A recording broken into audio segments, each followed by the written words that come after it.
Well, next night, a ceremony was held at St Chad's Church in Headingley today to dedicate a paving stone honouring the sacrifice of a Leeds man awarded a Victoria Cross during the First World War. Captain David Philip Hirsch lost his life almost exactly a century ago, losing his life on St George's Day of 1917 during a heroic action in France for which he was awarded the medal posthumously. The ceremony forms part of a series of events to mark the centenary of World War I, a conflict that cost almost 40 million lives and affected every community across Leeds and across the country. Our reporter Joe Robinson has more.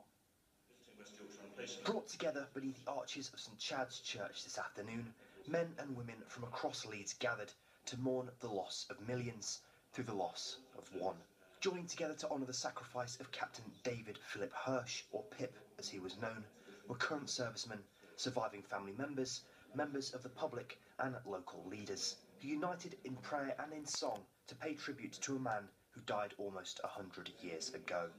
We may be always ready to take up our cross and follow thee, till, having passed through the valley of the shadow of death, we may rest in green pastures in thy care.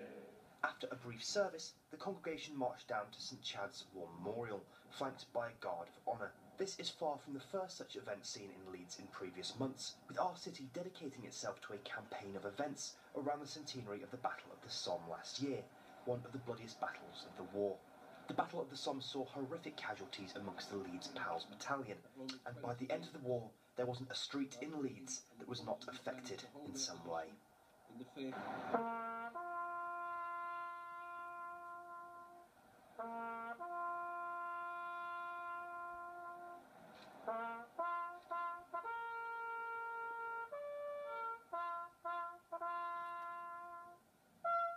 Went to the Somme and laid a wreath on behalf of the Leeds Pals in Buzley-Trois, which is a small village in France, and there's a church there, and they were billeted at the church, Leeds Pals, the night before they went over the top, and on the walls of the church there were names and the time and the year inscribed on the back of the church wall, and they're still there today.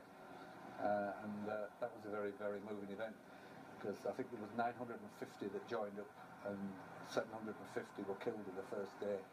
Present for the ceremony were members of Captain Hirsch's remaining family, who had been in France just days before to unveil a twin to this paving stone, each marking where the 20-year-old Leeds lad had been raised and where he had fallen. It's very moving. Local unveiled a plaque for Captain Philip Hirsch, killed on his front line, honoured to be part of the family. That's all I can say, I think.